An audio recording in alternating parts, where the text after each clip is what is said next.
Well, today is Monday, we are starting a new week, and what is interesting as we begin this new week is to go over 10.2's latest round of Mythic raid testing. Why is this more interesting than all of the other previous raid testings combined? It is more interesting because in the previous raid testings of the previous 4 weeks in a row, we had 1 hour for one boss on Friday, and then a second hour for a second boss still on Friday, and then a couple more hours on Saturday.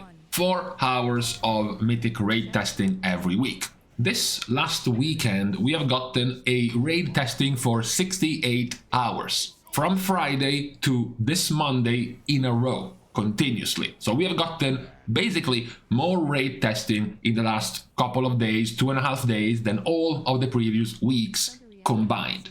So, in this last set of tuning, we have gotten Igira, Volcaros, and Tindral, the Swift, being testable in the PTR, and we're gonna be checking exactly what has been going on, also with the many balance tuning changes that continue to go on in the PTR. We are ready here with our tier sets, with the first round of tuning from the 7th of September down to the second round of tuning of the 20th, and then we have the one from the 27th, and then we have the one from the 3rd of October, and finally the one from the 11th of October. So with all of these changes over time, we have the results, starting with Mythic Igira, the second boss. As more players get used to test Igira once more in the PTR, there is a good news for the testing, which is that now all of the logs counted for these results have to be at least 300 seconds long, so it needs to be at least a 5+ minute fight. So we are starting to get a pretty decent idea of the performance of the specs going through most of the fight, at least from when the boss hits 30 to 25% HP. So it is a pretty meaningful type of testing for this boss, which is also primarily a single target boss, without too much movement as well.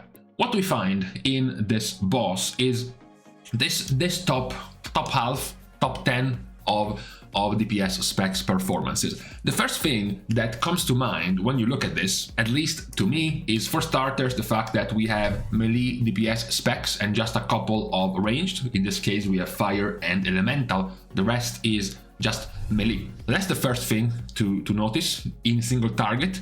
In this type of testing, the majority of the better performers were melee.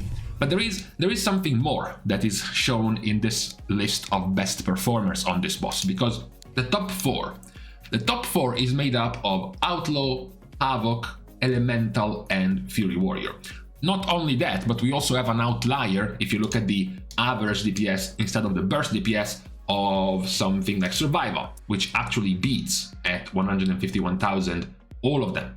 The curious thing is that out of these 4 specs, and possibly even Survival, is that none of these specs have been particularly known for having top tier single target DPS.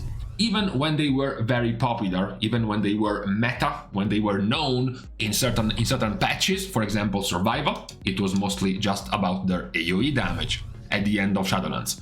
For a very long time, Outlaw was known for its AoE, Havoc was known for its AoE, for its burst AoE, but the biggest weakness, definitely the biggest weakness of Havoc has always been single target. You also had Elemental. Elemental was known for big burst AoE phases or sustained AoE phases with Storm Elementals, with Earthquake spam, sometimes even Cleave, with multi-dotting Flame Shock and Lava Bursts, and now it's single target. And lastly, you also have Fury, which was also generally not known for having very strong single target over time. Yet now we are in this bizarro world where these 4 specs at the moment are amongst the best performing ones on a single target fight. That's the first curious situation we find ourselves here looking at Igira.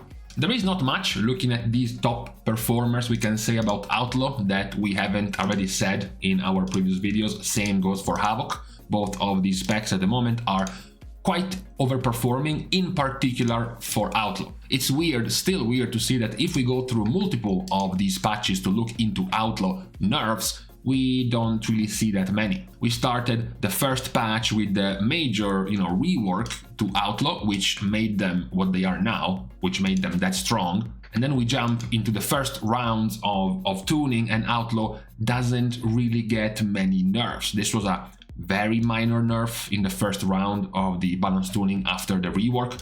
In the second round, Outlaw didn't even get any meaningful changes. If anything, it was slightly buffed. Same goes for the third round of changes for Outlaw, where it was compensated. A slight buff, a couple of slight nerfs, nothing major, and then even down to the last set of changes for Havoc, where they actually got another slight buff. So it's weird.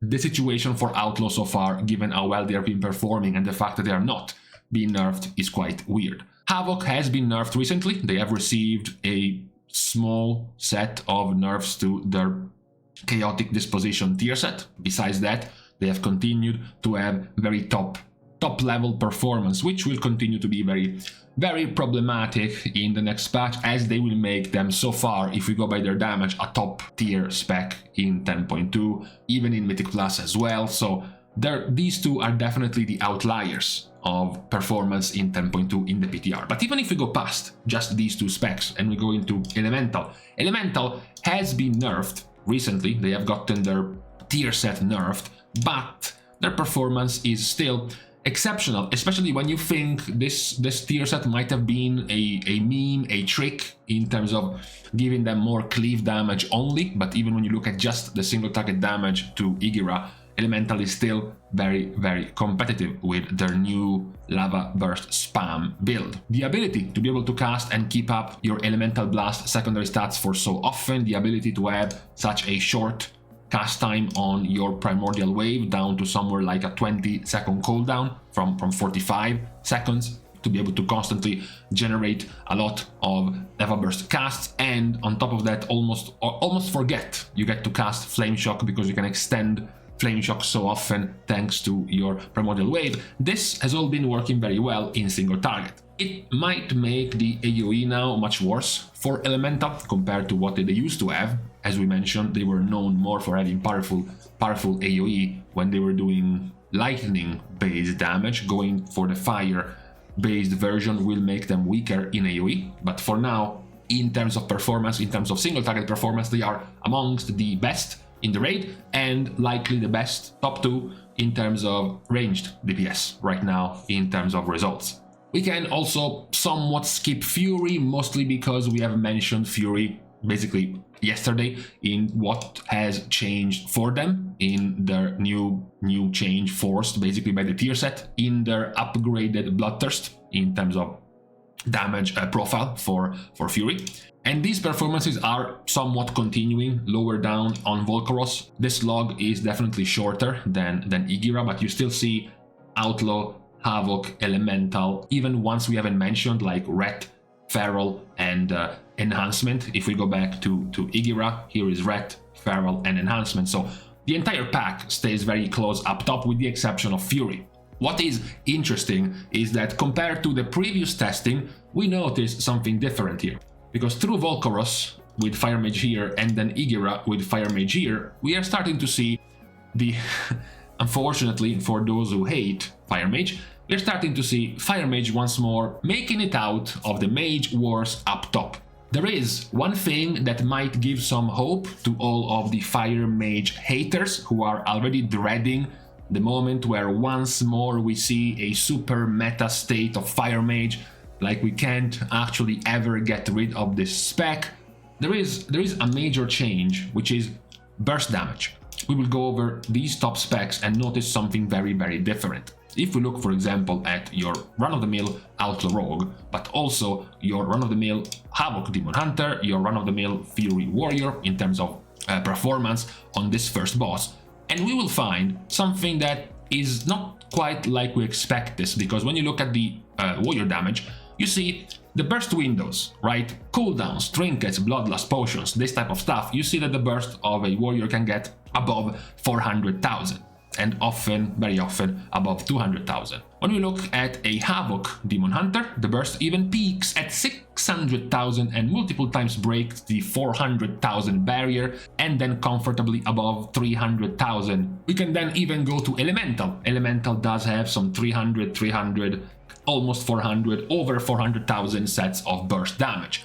This is unique because we are not really known to have Warrior having a lot of single target burst damage. We are not known to see Havoc having tons of single target burst damage, and even Shaman, even Elemental Shaman isn't that known, hasn't been historically that known for having top single target damage. What changes heavily is when we go in Fire Mage, one of these two Fire Mages right here.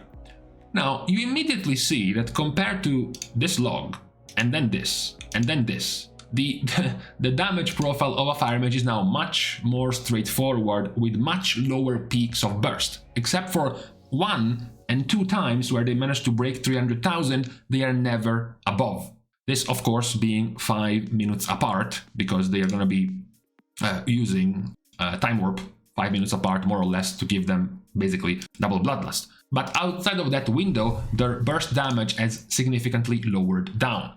Which is unique, right? Because that's exactly the opposite. We were saying we're not used to see these 4 specs for having top single target damage or even less top burst damage, and now they do, just like we are not used to see Fire Mage with a standard, stable, flat profile, very high consistent damage with poor levels of burst, which to some Fire Mages is actually worse. Some Fire Mages would rather have been here with a much spikier damage profile, with a much burstier damage profile, because then this will guarantee that they might be usable, they might be used more in certain raid bosses. You know, when you are going through a tough situation and you want to burn down an ad, you want to burn down a particularly difficult boss phase, who are you gonna call? Are you gonna call the guy with this 450,000 burst DPS, the guy with 600,000, the guy with multiple 300,000 burst phases, or are you gonna call the mage with barely any? That's what might actually be worse for Fire Mage compared to their old style, their old damage profile that they used to have in the past for most of their time. But I'm assuming many Fire Mage players don't have time to worry about that. They're just happy Fire Mage is finally back to doing good damage compared to the much worse state they were in before a few changes to the spec. Now, before we start talking about the poor ones, the scuffed specs and the bad ones, let's have a couple more mentions to good, still performing specs. Good mentions to Feral, Ret, Demo, Shadow, and Beast Mastery. These are all good mentions. Specs that are doing well, that have received some changes in the PTR over time, a few of those being buffs, especially Demonology Warlock, despite many players not enjoying too much the new style, the new playstyle of Demo, as well as Shadow and Beast Mastery. Many players have noted how Shadow Priest has been nerfed multiple times over, for example, we started out the reveal of the tier set bonuses with a Shadow Word Death triggering twice at 50% effectiveness, and now a month later, if we go again to Shadow, we will read that now they will trigger at 15% effectiveness after 4 rounds of nerfs to the tier set that Shadow Priest has received, as well as multiple nerfs to the 4-piece of Shadow. Despite all of these nerfs, they are still doing okay. They are still doing fine. They are the 4th or so, 4th to 5th best performing ranged spec. So they're not doing terribly. Beast Mastery, on the other hand, hasn't really been touched too far on the PTR. They really just got their tier set, and when it was released, they said, that's pretty strong, and went along with it. That's it. They are still doing very fine. They are doing even better in AoE. As you see here, Tindral, which is still very, very short of a boss fight because of how difficult the breaking of the vines is right now. Beast Mastery does have quite a lot of burst DPS in AoE now, which is very, very unique for a Beast Mastery Hunter. Not something we have known Beast Mastery Hunters to be, top burst damage dealers in AoE, right? Instead, now they're actually doing quite well. Same goes for the results of Feral. Feral has, I want to say, drastically changed since the big buff that the tier set is going to give to their Feral Frenzy, because now your Feral Frenzy is essentially a 30% damage increase burst window. You get 20% more damage when you click Feral Frenzy, and then when you activate Feral Frenzy, you also burn 10% of the damage you deal as fire damage on the enemies. This turns into a very good burst window for Feral. It's much more viable now, much more versatile, your damage window, because you do have a more meaningful burst button that for very long you didn't have as a feral druid, which now makes you perform very well overall in single target as well. But these, as mentioned, were all of the good performers so far in 10.2. What about the shit performers, especially across multiple types of boss testing, whether it is burst damage of Tindral, a 3.5 minute fight with lots of movement like Volcaros, or a straight up low movement 6+ minute fight? We do see some consistently bad performers like Arms and Windwalker and Arcane and Affliction and Destruction. You see them towards the bottom in here. Then you go over to Volcaros, you still have Arcane, you still have Destruction, you still have Arms. Subtlety is still here as well. Back to Igira, Subtlety is not doing well at all, even in a burst window situation. Affliction, Destruction, they're still doing badly. Subtlety is still doing badly, Arms is still doing badly. This is consistent across the testing as well as what we have seen in previous testing, more or less. These are similar specs doing not too well at the moment. Windwalker has received quite a few buffs to their tier set, yet they have continued to be quite mid-tier and quite disappointing overall. What is even more risky for the life of a Windwalker monk in a raid setting is that both Brewmaster and Mistweaver seem to be very strong coming in 10.2. So the chance that you will be brought into a raid just so you can get the monk debuff in the raid is lower than ever for a Windwalker right now, given the chances that raids will have either or a Mistweaver or a Brewmaster. So given their currently mediocre to low damage and the popularity of the other two specs that they might have in 10.2, the life of a Windwalker monk in the raid for 10.2 seems quite fragile. Same goes, to be fair, for the lives of the two other rogue specs. These two other rogue specs will unfortunately be dead on arrival in 10.2. Not because they are weak by themselves, which they are right now, but what's even worse is not that they are just weak by themselves, is that there is also an overpowered spec amongst their class, which is gonna make the likelihood of players going for these two other specs even lower in the next patch. At this point, we can also say, given the more consistent performance even last week, when we looked at Lauradar, when we looked at Volcaros, and then this week when we looked at Igira Fire Mage being the overall better performer, it might start to become sketchy for Frost and Arcane as well, given how much better Fire is performing. And same discussion that we had for Fire, same discussion that we had for Outlaw can be said for Demo. When you compare Demo to the performance of Affliction and Destruction, either in a very long fight, maybe even in a short 1 minute burst window, Demo continues to be ahead of both of them. So you do have a few still specs that have been performing quite disappointingly in the PTR and also have not been receiving that many positive changes. What you might wonder is, where is marksmanship? I don't even see marksmanship in here. That's because such few people play marksmanship that they don't even log. They don't even show up in the log because it's just a sea of Beastmaster. Even some survivals, actually.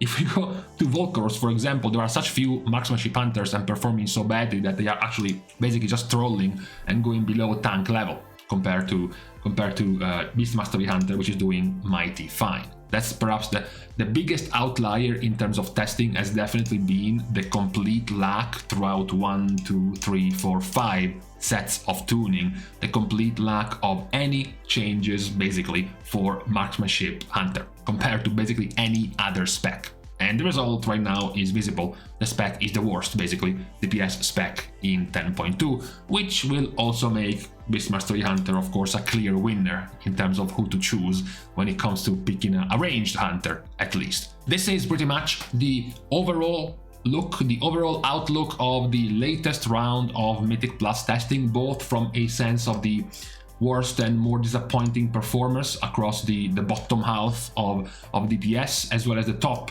half, the better performers of the DPS, looking at 3 different boss fights, with of course giving more importance to the Igira log, given that it's a 6 to 7 minutes long, almost finished log with multiple kills to see more clearly the performance of specs in this mostly single target fight. And then you can also check a few logs in a much shorter testing on a much more mobile boss, as well as the burst window, the burst phases of specs on Tindral. These are the results so far on this Monday, as we are now roughly 3 weeks away from the release of the patch, supposedly coming out the first week of November. This is the situation at the moment. So I'm going to leave you to your own conclusions about the state of these specs so far in the PTR, as we continue to wait for any more changes that will likely continue to come week by week until we get to the release of the patch. So with this, we are now done on this Monday. I'm going to leave you to the rest of your week,